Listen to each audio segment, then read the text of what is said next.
Greetings everyone, welcome to this little corner of the internet that I like to call Blade Bias. It is time to get episode 3 out of the way, a little late, but better late than never, right? It is time to flip the script.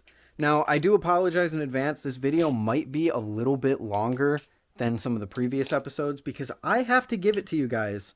Genuine round of applause on this one. There were some incredible questions in the comments of the last episode, and I hope that we can continue that trend with this one. If you want to see a question potentially answered in the next episode, leave it in the comments down below. Keep it a little bit more sophisticated than what balisong do I recommend at what price point, and you will have a better chance of me actually answering it. Huge thank you to everyone that does in advance leave a question in the comments. And let's jump right in because I want to get as many questions as I can done in this video.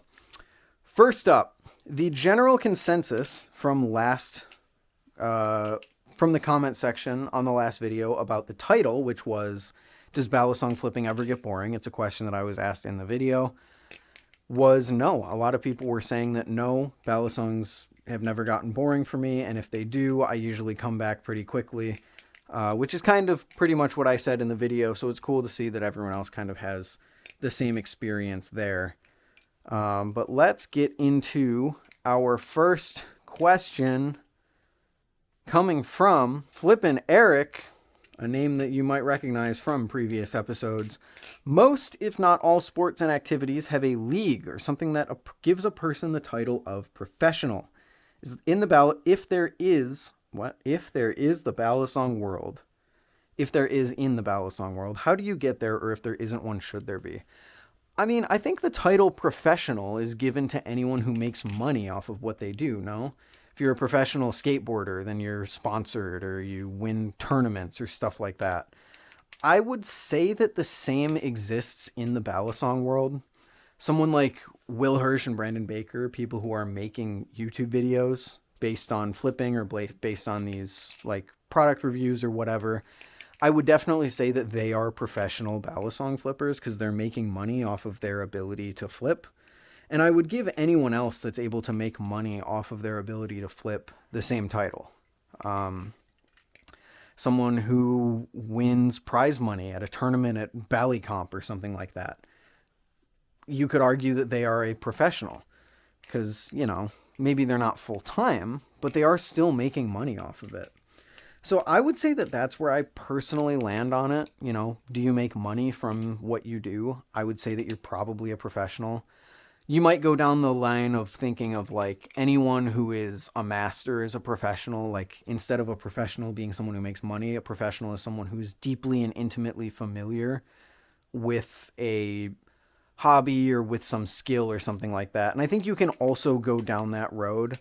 I would say the people that are making money are where the professionals are, or the people who are winning tournaments like Ballycomp or WCFC, Knife Fight, things like that.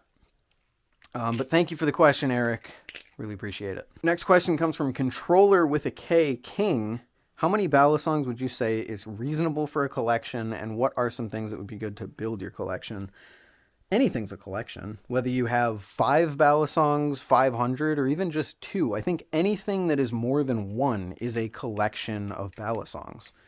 You know, a collection has to be plural, so it can't just be if you have 1 balisong, you have a collection, but you have the beginnings of one. You have something that could easily turn into a collection. And things that are good to build into your collection are anything that you want to collect. For me personally, I like to build things that are unique. Obviously, it's a little bit different for me because I'm sent so many different things from different creators. Thank you, by the way, everyone who sends me something to make a video on. Whereas if I was buying all my own, I would certainly be a lot more picky with what I was spending my money on. And, you know, making sure that every balisong that I owned had a specific role. You know, like I wouldn't own the Kraken Trainer and the Cheese, for example, because I think that they're two very similar balisongs in terms of what they fulfill in my collection. The role that they fulfill is a very consistent and fun flipper, and they also happen to both be yellow, so they wouldn't really coexist if it was a collection where I was, you know, buying each and every individual thing. But a collection is anything more than 1 balisong. However much money you're spending on it doesn't matter, however many you have. As long as you're not like going into crazy debt or like prioritizing balisongs over things that you actually need, like food and housing. Anything's a collection, any amount of money, whatever you want, collect what you want and how you want. Thank you for your question.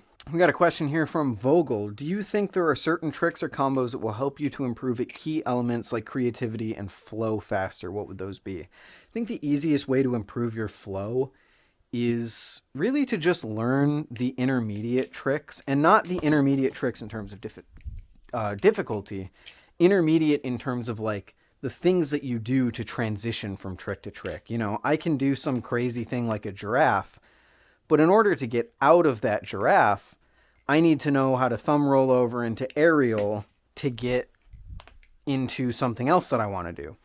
So really those transitionary tricks, I guess is what I should be calling them, that end up being your basic thumb rollovers, chaplains, fans, things of that nature, are kind of the things that you're going to do to get you from one trick to another. And that the better that you are at those, the better that your flow is going to appear.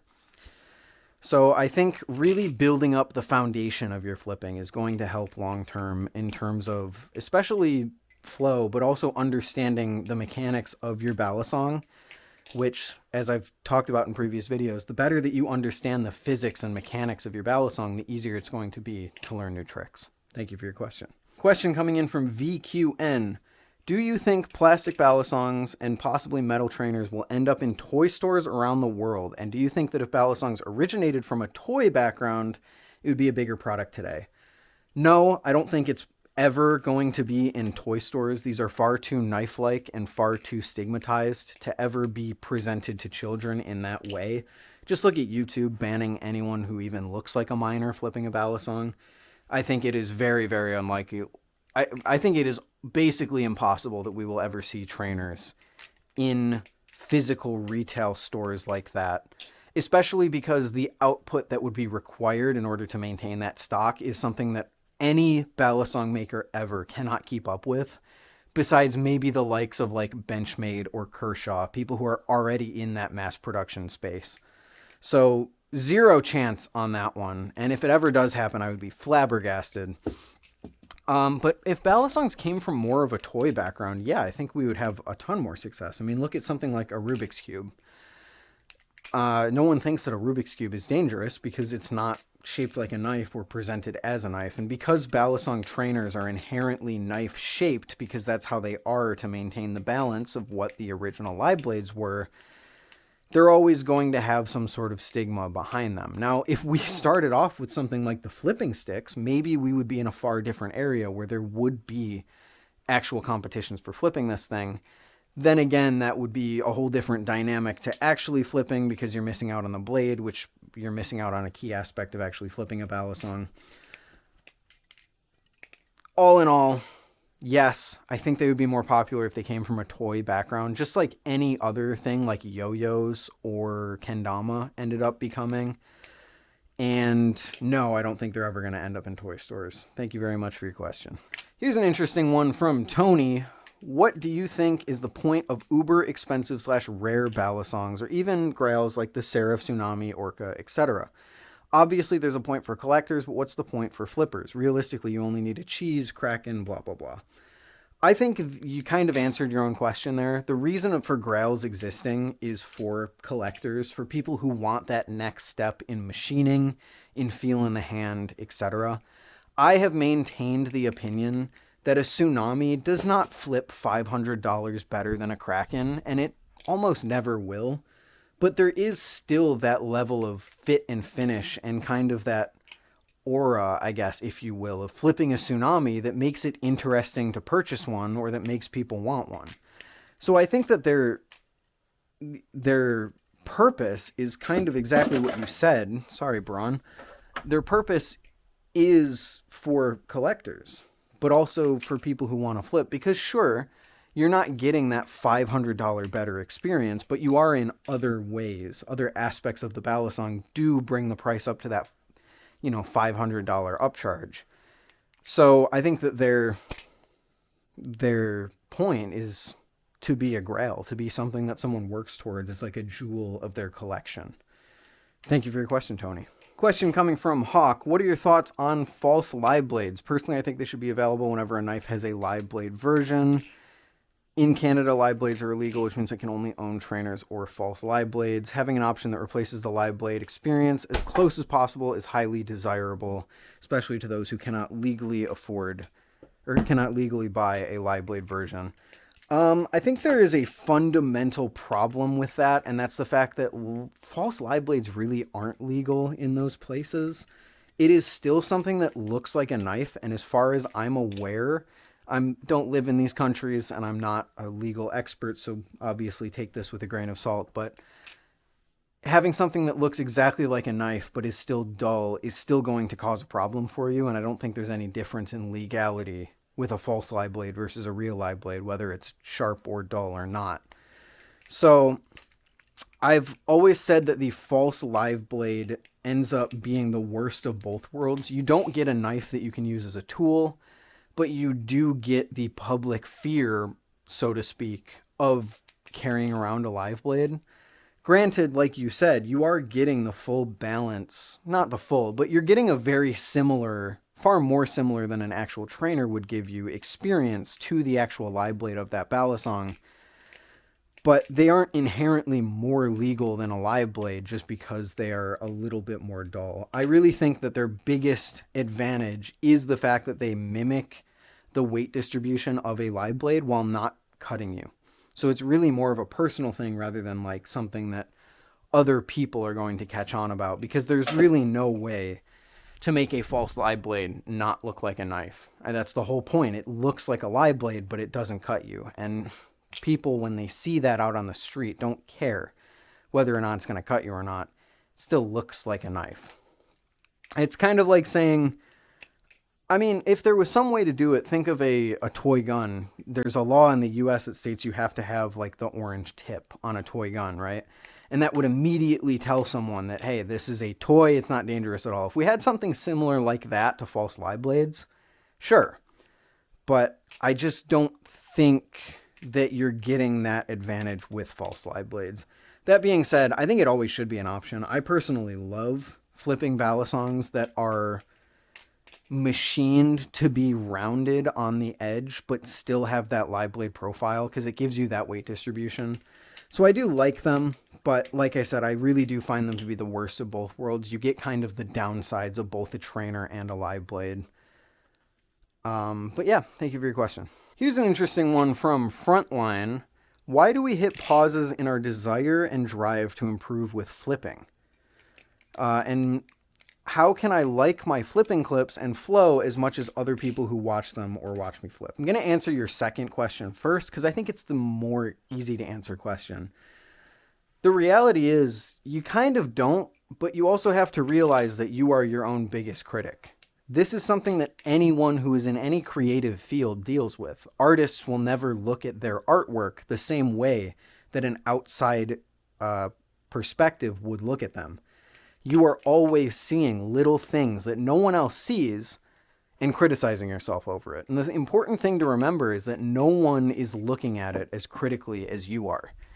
Most of the time, you are the only one who's viewing it in that way. That little stutter that you have, that little line that you didn't draw quite perfectly, isn't really going to be visible to someone who doesn't know anything about art, or someone who is just looking at an art gallery and trying to look at the pretty pictures.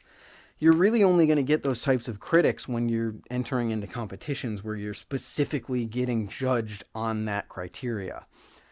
That being said, it's a very difficult thing to break out of. Obviously, it's very difficult to give yourself the credit that you deserve without, feeling like you don't deserve it, or without it bloating into some crazy ego thing, because I have seen some crazy ego on some flippers. But ultimately, you just give yourself a little bit more credit. No one is really looking at your flipping as hard as you are. You are your own biggest critic. And just, give yourself a little bit of credit.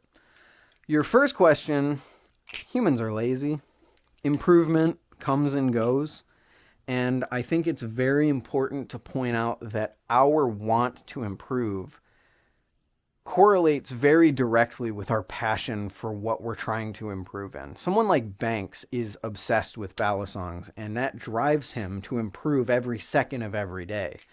But if that passion falls off for someone, then they're not going to spend as much time with it. So I think that the restoring that want to be a better flipper really comes with restoring your love for what you're doing.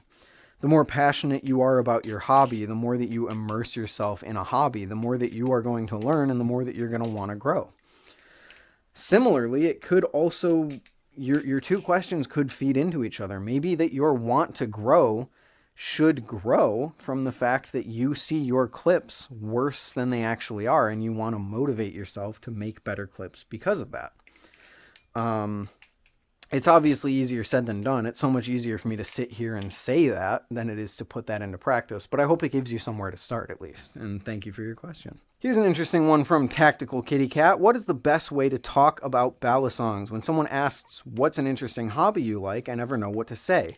Like if I say butterfly knife, people freak out, and if I say balisong, they get confused. So what's the best way to explain and address balisong flipping as a hobby? I think your question actually answers itself perfectly.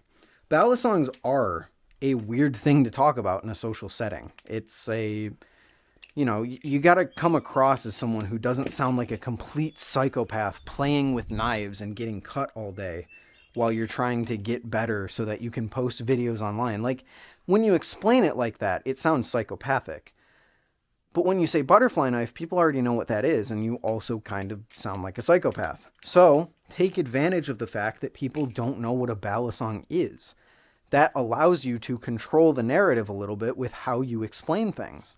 And then just try and explain it in the least psychopathic way that you can, because the reality is we're not doing anything that's terribly different from a skateboarder. Skateboarders are at the same level of risk for, extreme bodily harm with what they're doing. But they don't have this crazy...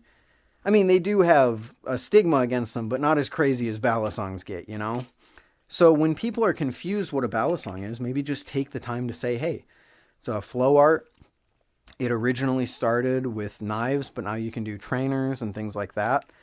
And a lot of people are really, like, you get into it, you can express yourself. It's a performance almost. Like, I'm not saying to explain it exactly this way, but I'm giving you, like, hopefully some ideas on how you can do it. The idea that balisong, like, if people get confused when you say balisongs, that's your perfect chance to explain it in a way that it doesn't sound as crazy. You get what I mean?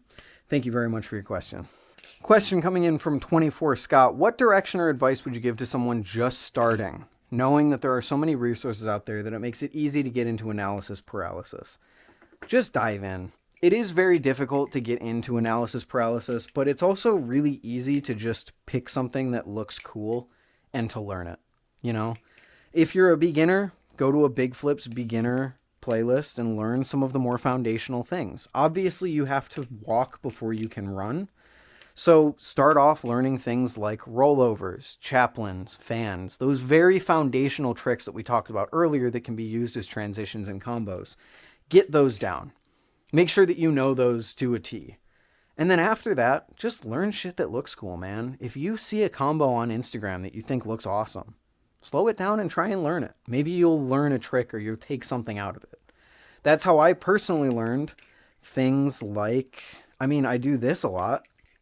And that actually came from me slowing down a combo that I really liked on Instagram, trying to learn it, being unable to learn half of it, but learning just enough of it to get that trick out of it, and getting kind of that addition to my toolbox. A balisong flipper's toolbox is a very powerful thing because it's the thing that you build your combos out of. It's the Lego bricks that you use to build the performance that is your combo. So learn the foundation, learn the fundamentals, and then build on top of that with stuff that you think is interesting or that you think looks cool. There's really no specific way to go about it. And I think that's the beauty of it. Because, yeah, it's easy to get analysis paralysis, but it's also really easy to think that something looks cool and to want to do it because of that.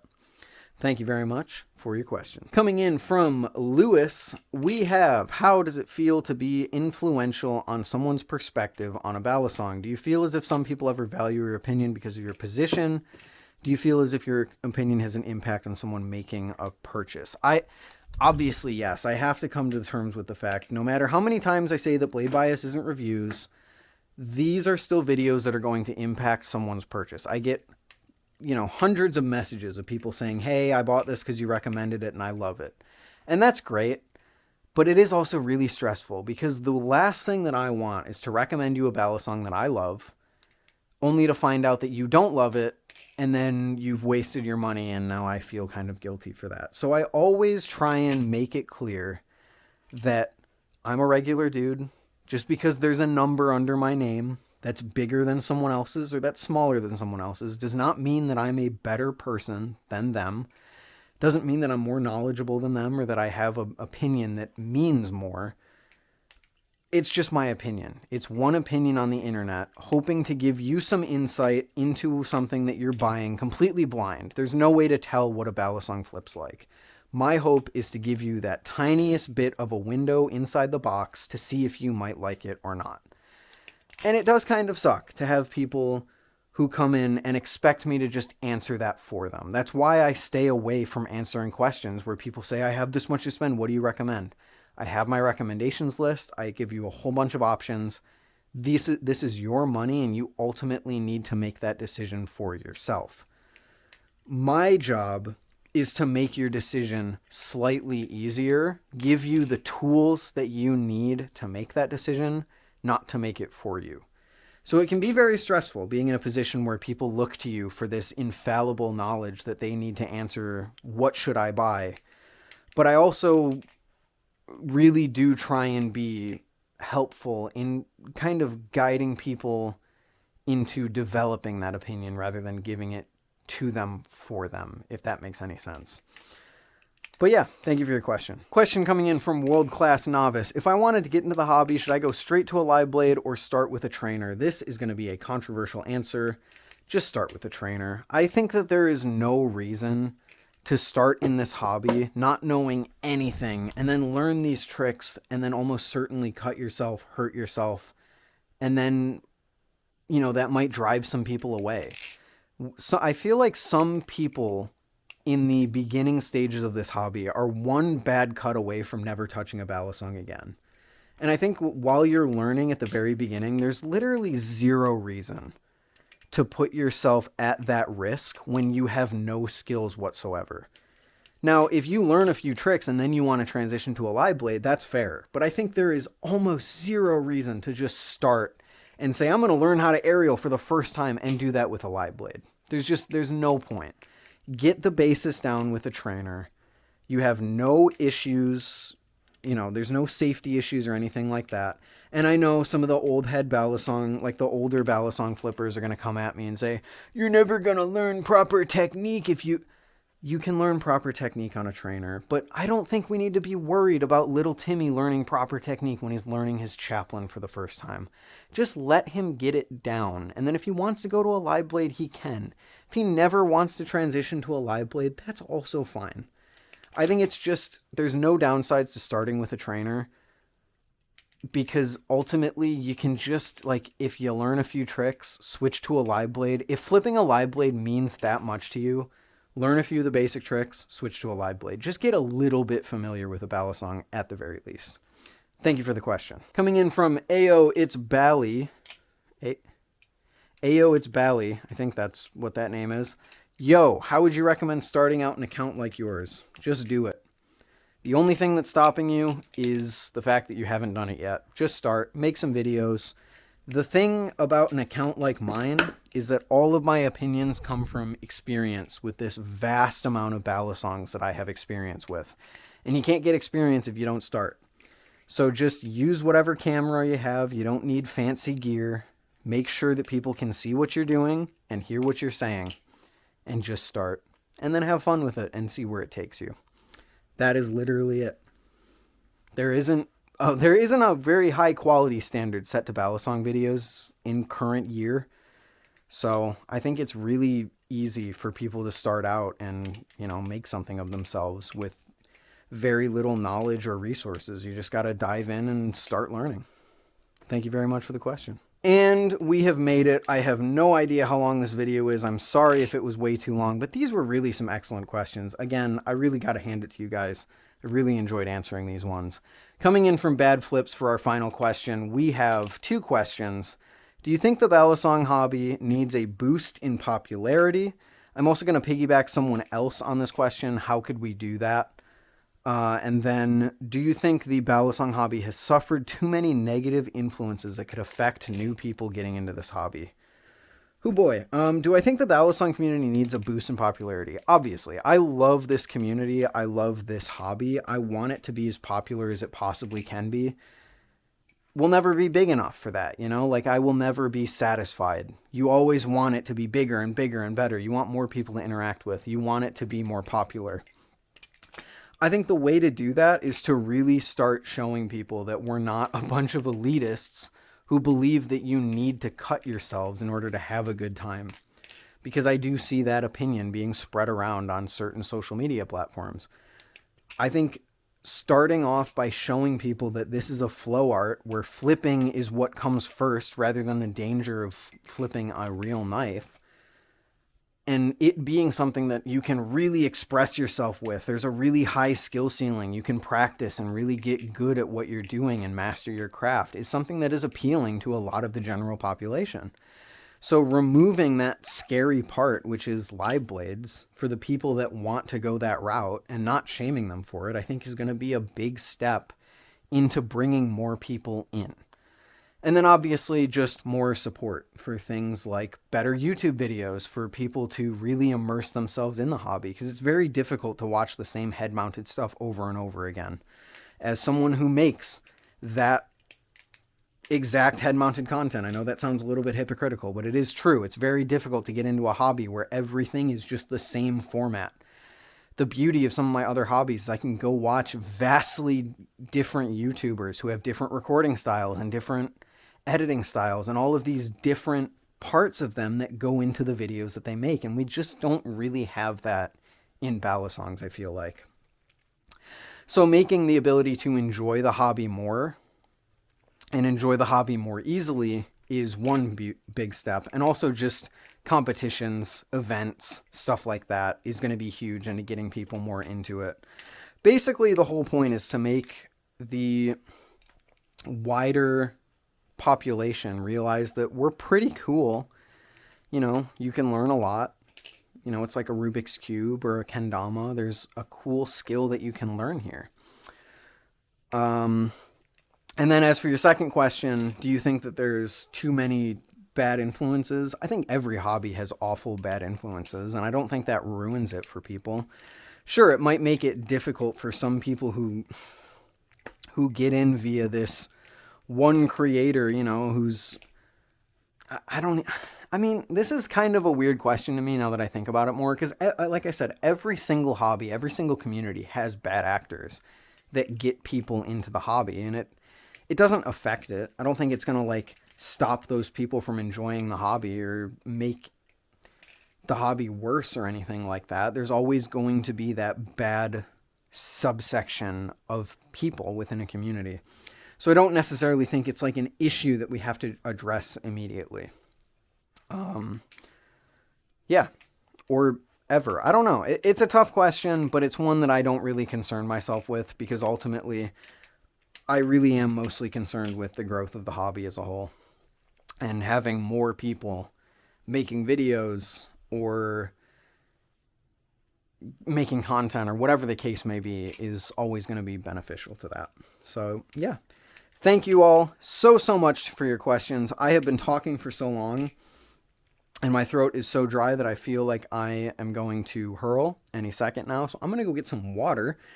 Thank you very much for watching. Thank you all so much for the questions. These were some fantastic questions. Leave some more in the comments of this one, and I will answer them in about a month. Thank you all for watching, and I'll see you in the next one. Later.